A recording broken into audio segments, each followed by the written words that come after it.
નમસ્કાર વિદ્યાર્થી મિત્રો, તપોવન વિદ્યાલયમાં તમારા બધાનું સ્વાગત છે. આપણે આગળ ઉપર જોયું કે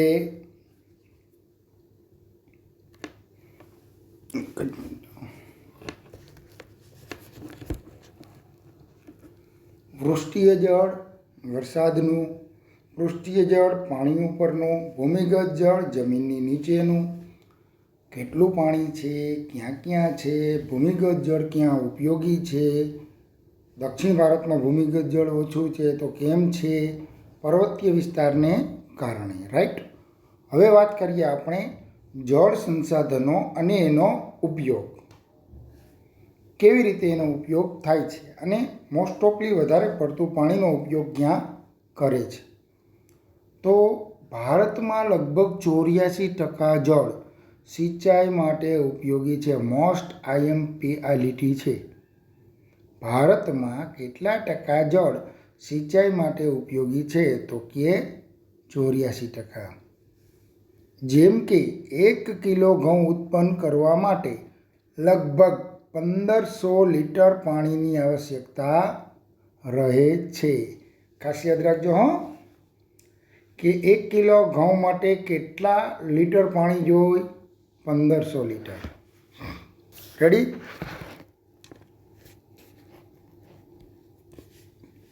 ઓકે. એવી જ રીતે ડાંગર, સણ અને શેરડીના પાકોને વધુ જળની આવશ્યકતા રહે છે. પ્રાચીન સમયથી પાણીનો ઉપયોગ સિંચાઈ માટે થતો આવ્યો છે. કોંસ હાલતા, તમને ખબર હોય બાળકો, કોંસ. પછી મશીન આવ્યા, આપણા દાદાને ખબર હશે, એના સમય મશીન હતા. પાણી કૂવામાંથી ઉપાડે, નદીમાંથી ઉપાડે. એ પાણી કૂવાનું નદીનું ક્યાં નાખે? તો કે ખેતરમાં, જે વાવેલું હોય ત્યાં. આપણે જાણીએ છીએ કે કાવેરી નદીમાંથી ગ્રાન્ડ એનિકટ નામની જાણીતી નહેરનું નિર્માણ 2જી સદીમાં થયું હતું. રાઈટ? અત્યારે કેટલામી હાલે છે? 21મી. એટલે આજથી 1900 વર્ષ પહેલાં, 21મી એટલે 2100. રાઈટ? 1900 વર્ષ પહેલાં કાવેરી નદી, એટલે કઈ? કાવડ ન થાય, કાગળ, દક્ષિણ ભારતનું કાવડ થતું. એ કાવેરીમાંથી ગ્રાન્ડ એનિકટ નામની જાણીતી નહેરનું નિર્માણ 2જી સદીમાં કર્યું. 1882માં ઉત્તર પ્રદેશની પૂર્વ યમુના નહેરનું નિર્માણ કરવામાં આવ્યું. યમુનાના જે પૂર્વ વિસ્તાર રહ્યો ને, પૂર્વ, આમ યમુના જતી હોય આટલા ભાગમાં જુઓ, આમ જતી હોય તો આ ભાગ છે એ પૂર્વ થાય ને, તો અહીંયા જે નહેર કાઢી ને પૂર્વીય નહેર, ત્યાં 1882માં કાઢી એ નહેર પૂર્વ વિસ્તારમાં. અને ઓલી 2જી સદીમાં. એટલે આ ફકરો છે ને આઈએમપી જેવો છે. ગમે આટલી લીટીમાંથી, આ 4 લીટીમાંથી 1500 લીટર પાણી, 84% સિંચાઈ માટે ઉપયોગી જળ, કાવેરી નદીમાંથી ગ્રાન્ડ એનિકટ નામની નહેર, એનો સમય તો કે 2જી સદી, અને ઉત્તર પ્રદેશમાં પૂર્વી યમુના નહેર, એનો સમય તો કે 1882. આ જે છે ને ટોપિક અત્યારે જે પૂર્ણ કર્યો ને આપણે 4 લીટીનો, ખાસ ભાગો કરી લેજો, 1 માર્કમાં આમાંથી આવશે. હા, ભારતમાં સિંચાઈના મુખ્ય 3 માધ્યમો, એક કૂવા અને ટ્યુબવેલ, બોરવેલ જેને કહેવાય, નહેરો, કેનાલ જેને કહેવાય. મોરબીમાં તો ખબર જ છે આપણે, કેનાલ રોડ છે એટલે. અને ત્રીજું તળાવો. આ પૈકી કૂવા અને ટ્યુબવેલ સિંચાઈના મુખ્ય માધ્યમો છે. કેમ કે નદી, તળાવ, નહેર આ બધું ઋતુ પ્રમાણે, સમય પ્રમાણે ભરેલું હોય, સતત ના હોય. કૂવો એક એવી વસ્તુ છે, ભૂમિગત છે, એટલે પાણીની હરવાણી મળતી હોય. કઈ ઢાળ પૂછો ને, હરવાણી એટલે શું? તો આમ નદી હેલી જતી હોય ને અહીંથી, આમ નદી દૂરથી, અને અહીંયા કૂવો હોય ને, અહીંયા આટલો છેટો, તો એની અહીંયાથી પાણીની હરવાણી મળ્યા રાખે. અડધો કિલોમીટર છેટો હોય ને તો નદી નીકળી જાય એટલે બોર ભરાઈ જાય, માણે કે ને એવી રીતે. તો બોર અને કૂવા મુખ્ય માધ્યમો છે. કારણ કે જ્યારે વરસાદ વહી જાય, નદી નાળા ફૂંકાઈ જાય, ત્યારે આ કૂવા અને ટ્યુબવેલ કામ આવે. રેડી? ત્યાંથી આગળ નહેરો અને તળાવો, બીજો ને ત્રીજો, એટલે પહેલો નંબર કૂવા, બીજો નહેરો અને ત્રીજો તળાવો. રેડી? એનો ત્રીજા સ્થાને આવે છે. નહેરો દ્વારા સિંચાઈ સતલુજ, યમુના, ગંગાના વિશાળ મેદાનો તથા પૂર્વનો તટીય પ્રદેશ. પૂર્વનો તટીય પ્રદેશ એટલે કયો બાળકો? કયો જોઈ? કહી દઉં, પૂર્વ દિશા. તો જો ગુજરાત અહીંયા હોય ભારતમાં, તો આજે એક જ મિનિટ હો.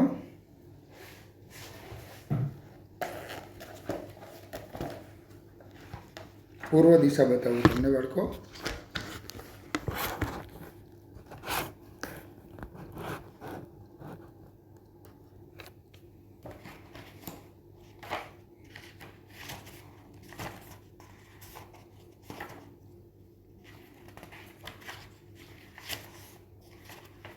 આપણે આમાંથી આ નકશો શીખવાનો નથી, પણ એની દિશા જ એક શીખવાની છે. જો આમ નકશો સીધો રાખો ને, સીધો, એટલે આ જમ્મુ કાશ્મીર ઉત્તર, પશ્ચિમ, દક્ષિણ અને પૂર્વ. તો આ જે તટીય છે ને, પૂર્વનો તટીય છે. જો હા, દક્ષિણ પૂર્વ, દક્ષિણ પશ્ચિમ, આટલો ભાગ દક્ષિણ પૂર્વ. એટલે અહીંયા શબ્દ વાપરો. પૂર્વના તટીય મેદાનમાં આવેલી મહાનદી, અહીંયા ઓરિસ્સા પાસે મહાનદી આપણે ભણી ગયા. એ આગળ પાછો નકશો કરાવીશ, તો ખાલી સમજણ માટે લીધું. ન આ મહાનદી, આ સિવાય ગોદાવરી, કૃષ્ણા અને કાવેરીના મુખ ત્રિકોણ પ્રદેશમાં થાય છે. આ બધી મોટી મોટી નદીઓ છે, એટલે એમાંથી નહેરો કાઢી અને આજુબાજુના ખેતરોને સિંચાઈ આપે છે, આજુબાજુના ગામડાઓને પાણી આપે છે.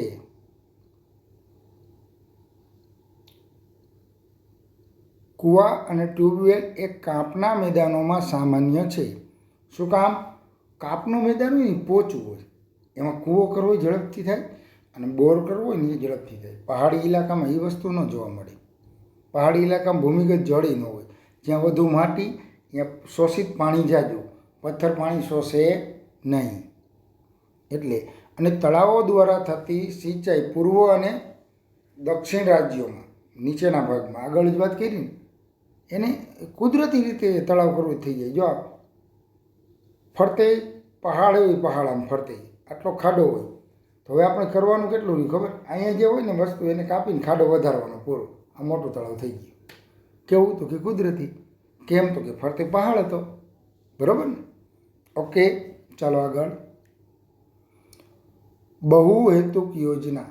નામ જ એવું, બહુહેતુક, એક કરતાં વધારે હેતુઓ માટે જે યોજના કરવામાં આવે છે એને કહેવાય બહુહેતુક યોજના. ભારતમાં અનેક નાની મોટી નદીઓ વહે છે. આપણે હમણાં નામ લીધા: મહાનદી, ગોદાવરી, કૃષ્ણા, કાવેરી, ગંગા, બ્રહ્મપુત્ર, યમુના, સતલુજ, જેલમ, ચિનાબ, રાવી, બિયાસ.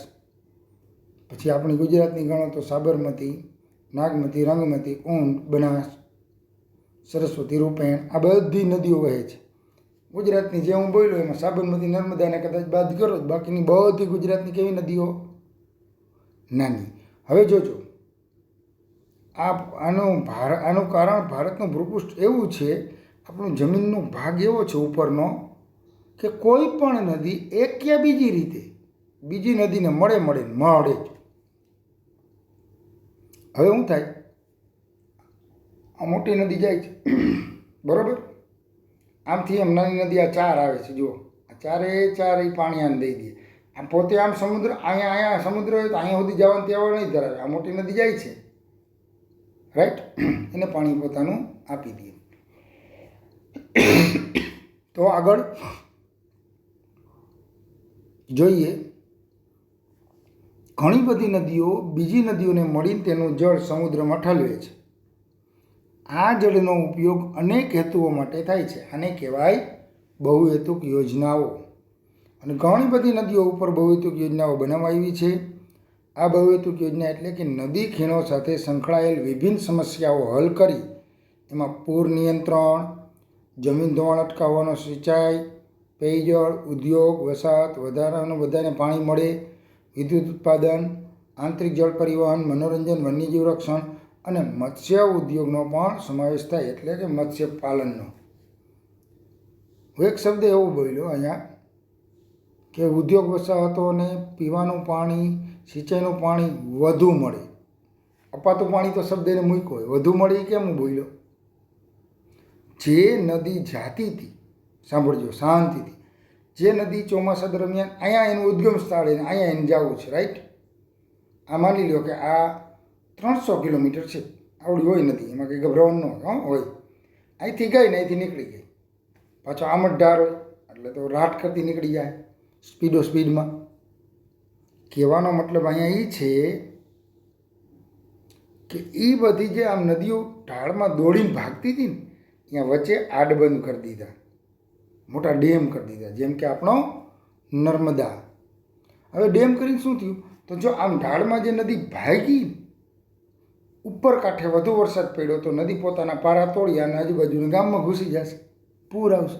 પણ બરાબર અહીંયા ઉદ્ગમ સ્થાન છે ને અહીંયા જ મોટો ખાડો કરીને ભૌતિક યોજના 1, ભૌતિક યોજના 2, ભૌતિક યોજના 3, તો એ નદીને 3 ડેમ ભરવા પડશે, ભલે ઢાળમાં જ રહી તોય. સમજાઈ ગયું? આ 3 ડેમ ભરાશે પછી શું થાય? જો ઓલું દોડીને પાણી ગામમાં ગળી જતું એ બંધ થઈ ગયું, પૂર આવતું બંધ થયું. જે આમ ઢાળમાં રાટ કરતું ભાગતું હતું, જમીન તોડી નાખતું હતું, જમીન ધોવાણ અટક્યું, ડેમ ભરાયેલા રહ્યા એટલે આજુબાજુના ખેતરો ગામોને સિંચાઈ મળી, આજુબાજુના ગામ શહેરોને પીવાનું પાણી મળ્યું, ઉદ્યોગોને વધારાનું પાણી મળ્યું, અપાતું પાણી વધારાનું. એટલે હું બોલ્યો હતો પહેલાં ઉદ્યોગ ત્યાં હાલતો હોય તો એ રીતે હાલતો હોય, હવે સારી રીતે હાલતો હોય કેમ કે પાણી મળ્યું. વિદ્યુત ઉત્પાદન બળકો થાય. આમ નર્મદાના ડેમમાં કરે છે ને, ઉપરથી પાણી પડે, નીચે ટર્બાઇન મૂકીને ફેરવીને વિદ્યુત ઉત્પન્ન કરે, ઉપરથી જળધોધ પડે, ટર્બાઇન દ્વારા વીજળી ઉત્પન્ન કરે. આંતરિક જળ પરિવહન હાલે, આપણે 15મા પાઠમાં ભણશું. ત્યાં ડેમ નદી હોય ને મોટી, એમાં હોડકા હાલે, વહાણ હાલે, નાની નાની સ્ટીમરો હાલે, મોટી ની નાની, જે એક રાજ્યનો માલ બીજા રાજ્યમાં પહોંચાડતી. ગંગા નદી ઉપર હાલે, નીચે કાવેરી નેરમાં હાલે, અલ્હાબાદ વાળા ભાગ છે ગંગાનો, અહીંયા પશ્ચિમ બંગાળ ત્યાં સુધી જાય. આવી યોજનાઓને કારણે અંદરો અંદર આંતરિક પરિવહન એટલે એકબીજા રાજ્યોને અંદરો અંદર જળ પરિવહન થાય છે. મનોરંજન, ફરતે મસ્ત વૃક્ષો બગીચો હોય તો આપણે કેવી મજા આવે. ખાલી નાનકડો બગીચો હોય તો આપણે એકાદ રવિવાર એ લટાર મારી આવી. કેમ? મનોરંજન મળે, શાંતિ મળે. એટલે આ સિવાય વન્યજીવ સંરક્ષણ અને મત્સ્ય પાલન, એ જે ડેમ બનાવ્યો એની બાજુમાં જંગલ હોય અને એમાં જે વન્ય પ્રાણીઓ રહેતા હોય તો એનું રક્ષણ થાય. અને મત્સ્યપાલન એટલે ડેમ ભરાણો, એમાં જે માછલીઓ મળે એનાથી માછીમારીની પણ રોજીરોટી ચાલુ થાય. આગળ ભણીએ મોસ્ટ આઈએમપી કોષ્ટક, ભારતની મુખ્ય બહુહેતુક યોજનાઓ. આ તમારે ખાસ પાકી કરી લેવાની. ખાલી વાંચીને પાકી ન થાય તો તમને યાદ ન રહે ત્યાં સુધી લખવાનું, લખી અને પાકી કરવાની. હું તો છોકરો પાસે બોલાવતો, ભાખરા નાંગલ નદી બોલો તો કે સતલુજ. લાભ વિનીત રાજ્યો પંજાબ, હરિયાણા અને રાજસ્થાન. આ ભાખરા નાંગલ ડેમ બન્યો, 3 રાજ્યોને પાણી આપ્યું સતલુજ નદીએ. એવી રીતે એમાંથી એક ઇન્દિરા નેર કાઢ્યા ભાખરા નાંગલ માટે, તો રાજસ્થાન અડધું લીલું થઈ ગયું, ભલે રણવારું રહ્યું તોય લીલું થઈ ગયું. કોસી નદીનું નામ કોસી. લાભ વિનીત રાજ્ય તો અહીંથી આવીને આમ બિહારમાં જ છે, ખાલી આગળ નથી ગઈ ક્યાંય, એટલે બિહારની એકને લાભ દઈએ. દામોદર ખીણ તો કે દામોદર નદી ઉપર. ઝારખંડ, પશ્ચિમ બંગાળ 2 રાજ્યોને લાભ મળે. હીરાકુંડ યોજના મહાનદી એટલે કે ઓડિશાને લાભ દઈએ. આગળ ભણે ને આપણે પૂર્વ તટીયની એકા નદી. ચંબલની ખીણ તો કે ચંબલ મધ્યપ્રદેશ, રાજસ્થાનને લાભ દઈએ. નાગાર્જુન સાગર આંધ્રપ્રદેશ, એની નદીનું નામ છે કૃષ્ણા. હવે આંધ્રપ્રદેશ ભેગું હવે તેલંગાણા બોલવું પડે, કારણ કે આંધ્રપ્રદેશમાંથી એક છૂટું પડેલું રાજ્ય છે. કૃષ્ણરાજ સાગર યોજના તો કે કાવેરી. કર્ણાટક, તમિલનાડુ. તુંગભદ્રા તો કે નદીનું નામ તુંગભદ્રા, કર્ણાટક, આંધ્રપ્રદેશ. નર્મદા ખીણ અથવા તો સરદાર સરોવર યોજના મોટું સ્ટેચ્યુ ઓફ યુનિટી કર્યું ને એ જોવો જોઈએ. આ એક જ આપણે કહી દીધું બહુવિધ યોજનાનો એક મુદ્દો તો અહીંયા મળી ગયો, સ્ટેચ્યુ ઓફ યુનિટી એ બન્યું એટલે લોકો અહીંયા ફરવા જાય, મનોરંજન મેળવવા જાય, પછી ટપુડો જાય ને જેઠાલાલ લઈ જાય, આવતું હતું ને તારક મહેતા એ. ત્યાંથી આગળ નર્મદા, મધ્યપ્રદેશ, ગુજરાત, રાજસ્થાન ને મહારાષ્ટ્ર, આ 4 રાજ્યોને, કોઈ રાજ્યને પાણી આપે તો કોઈ રાજ્યને વીજળી આપે. કડાણા, વણાક બોરી તો કે મહીસાગર ગુજરાતને જ લાભ દઈએ, પણ નાની નદી છે ને.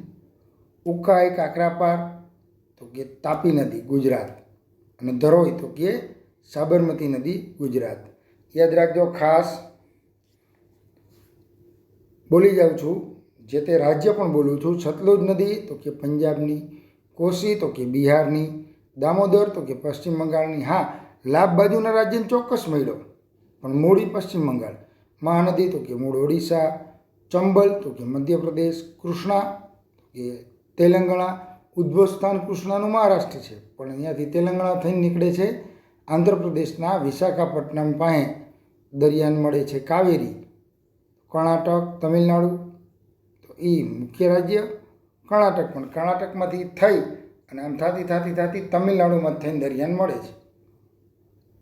તુંગભદ્રા તો એ કર્ણાટકની પ્રોપરલી નદી, એમ જ છે. તુંગભદ્રા આમ કર્ણાટકમાંથી આમ નીકળીને આમ જાય એટલે આંધ્રપ્રદેશ, કાવેરી અહીંથી નીકળીને આમ જાય નીચે ગઈ એટલે તમિલનાડુ, કારણ કે અહીંયા આંધ્રપ્રદેશ અને અહીંયા તમિલનાડુ. આમ ગઈ બધી આંધ્રપ્રદેશમાં ગઈ, આમ આવી બધી તમિલનાડુમાં આવી. રેડી? ચાલો આગળ. નર્મદા તો કે ઉદ્ભવ સ્થાન મધ્યપ્રદેશમાં, ડેમ ક્યાં બાંધ્યો તો કે ગુજરાતમાં. મહીસાગર, તાપી, સાબરમતી તો ગુજરાતની જ છે. આગળ લઈએ પછી સિંચાઈ ક્ષેત્રનું વિતરણ. મોસ્ટ આઈએમપી આ પણ પ્રશ્ન છે. બહુ નાનો પાઠ છે પણ ખૂબ જ સમજવા લાયક છે, ખૂબ જ સરસ પાઠ છે. આમાંથી આ જે કોષ્ટક મેં ઉપરનું ચલાવ્યું એ હજી ફરી વાર કહું છું બાળકો, કે આ કોષ્ટક આખું 1 વાર, 2 વાર, 3 વાર, 4 વાર તમને યાદ ન રહે એટલી વાર વાંચો. વાંચતા યાદ ન રહે તો એને તમને યાદ ન રહે એટલી વાર લખો, કારણ કે એક લીટીમાં પૂછે અને એવું જ પૂછે, કાકરાપાર કઈ નદી ઉપર યોજના આવેલી છે. આ નાની નાની યોજનાઓ જ પૂછી લે, મોટી બધાને ખબર જ હોય.